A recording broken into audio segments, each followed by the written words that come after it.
Hello YouTube, this is the Canon Fanatic. Got my spellcasters. So basically, I went to regionals last week. I went X4, but it was my first regionals, and for those of you who pay attention, I've only been playing this game for a few months, so I'm really pleased. I got in the top 60, and I used my spellcasters. Changed it up a little bit for the ban lists, mostly because I was using too much Chaos Sorcerer. And yeah, just wanted to let you guys know what I had. So, just going to go ahead and start off with the monsters here. 1 Blizzard Princess. This thing is amazing. Anybody who ever doubts Blizzard Princess's ability, just note that I won against heroes using this card. Yeah, pretty nice. I mean, this card by itself basically won against heroes. Use this, every spellcaster player. Seriously. 1 Chaos Sorcerer. It's Chaos Sorcerer. It's spellcasters. Of course. Triple Magical Exemplar. For those of you who've seen my previous videos, I usually only run 2. 3, I just thought I'd want extra Synchroing power, and it really did come in handy. I usually sided 1 out, but having 3 game 1 is almost invaluable. Double Summoner Monk, kind of obligatory. He's helpful when he's helpful, and when he's not helpful, he just sits there. Double Breaker for ability to pop back row, and Double Defender, which has amazing plays with Exemplar. Whoops, that's not Exemplar. With Exemplar, because you can use Exemplar's tokens to defend all your spellcasters if you have Defender on the field, which is a nice play that a lot of people seem to overlook. And as many of you know, Defender is one of my favorite cards, so of course I'm going to run them. 1 Kaiku, removal power is always nice, plus he's 1800, no strings attached. 1 Night's End for synchroing power and for removal ability. I used him more for synchroing than removal, although the removal does help, so never underestimate that aspect. Triple Veiler. Most decks will run 2 Veilers, but I'm spellcaster deck, so of course I'll run 3. Also, I synchroed with these more than I actually used the Veiler effect. Go figure. And 1 GNX Ally Birdman, for when you special summon with Summoner Monk. A common play I had was Summoner Monk, Special Defender, bring Defender back with GNX Ally Birdman, and then synchro there. That way, you have a Defender with his token later, as opposed to a Defender without his token now. And you get a nice synchro monster. So that's it for the monsters. Moving on to spells. Double Secret Village. This thing screws the meta. Once Abyss Rising comes out and Prophecy becomes a little more prevalent, it might not work as well, but for now, this thing is amazing. Every game I won, this played a part. Just without a doubt. And 1 Terraforming. It's better to run 2 Secret Village and 1 Terraforming than just 3 Secret Village, simply because of Exemplar. You get 4 tokens if you have a Terraforming in your hand, but you only get 2 with a Secret Village. That's why I run that. I had some questions about that over the regional. Then my Wand Brigade of Bound Wand and Double Wonder Wand. Wonder Wand is amazing. The price is going up, and it deserves to. Regardless of whatever spellcaster build, this thing is just a free 2 cards, basically. Double Shard of Greed. Extra draw power is always nice in spellcasters. Double Instant Fusion. Synchro plays. Synchro play, synchro play, synchro play. Very necessary card. Also, it's good for like fishing out traps from your opponent. It's a good way to fish out their torrentials and their bottomlesses and things like that. Double MST. Need a lot of back row hate just because I focus on getting rid of your spells, so I ended up going against a lot of traps. 1 Dark Hole, 1 Monster Reborn. Yes, no Heavy Storm. It's unneeded in this deck, so yeah.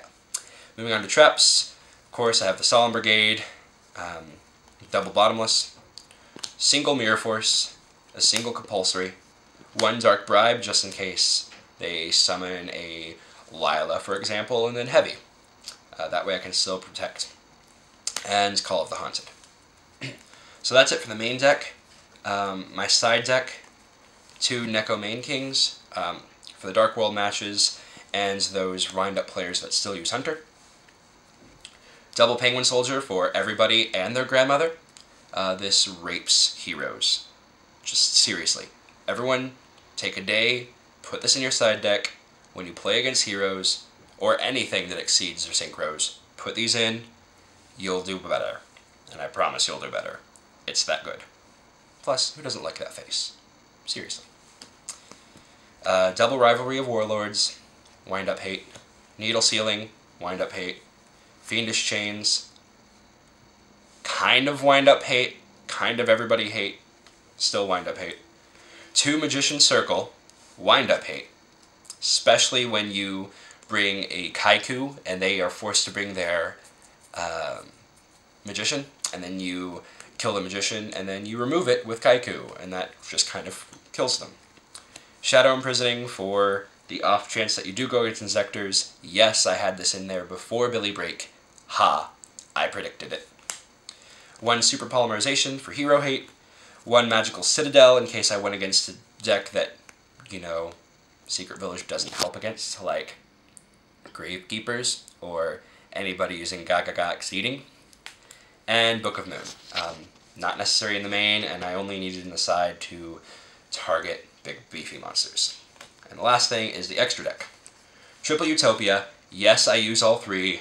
Yes, all 3 are needed. It's Spellcasters. If you haven't played non-Prophecy Spellcasters, you will not understand. Necessary, helped win, and helped prevent me from losing faster. 1 Photon Pappy Operative. This thing is freaking amazing, if for nothing else for Spirit Reaper. 1 Gaia, 2600 beat stick. It's always nice to have beat sticks when you run a deck that has small monsters. Double Tempest. This thing wins against Final Countdown. If you get this out against Final Countdown decks or burn decks, you win. You can burn faster than they can. It's just simple as fact. 1 Arcanite for point removal of boss monsters or for nasty spell and trap, or you just want a 2400 beater. GeneX Ally Triforce to bring back your light monsters. Defender over and over and over again every turn. You can defend him with your traps, you can defend him with your spells, you can defend him with your monsters, you're good. 1 Dark End Dragon for monster removal, and 1 Scrap Dragon for whatever the heck you need to remove. Then you have 2 Musician Kings, which are your instant fuse targets. 1 Gaia and 1 Shining. Exemplar and all the light monsters. I don't have the Dark Hero, but honestly I probably wouldn't use the effect anyway because I want to keep the dark monsters on the field. So, if you couldn't tell by the fact that the way I'm talking about it, hero hate. So, there you have it. That's essentially what spellcasters do in a nutshell. They just stall and limit options. I was very pleased that I managed to be in the top 60. Haven't played very long. And I went with spellcasters, not Prophecy. Spellcasters, specifically Village Lockdown, and still did pretty well. X4 is nothing to be ashamed of in a format full of Dark World, Samurai, wind-ups, heroes, etc. So yeah, it was pretty good. So this is my deck. If you have any questions, comments, congratulations. Just leave them in the comment section below. Like this video. Seriously, it's not a big thing, but it really does help out. It's nice to know that people actually like the stuff I'm doing and they're not just sitting and listening to me for busy noise. Until the next time, I'm the Cannon Fanatic. This is my baby. Have a good day.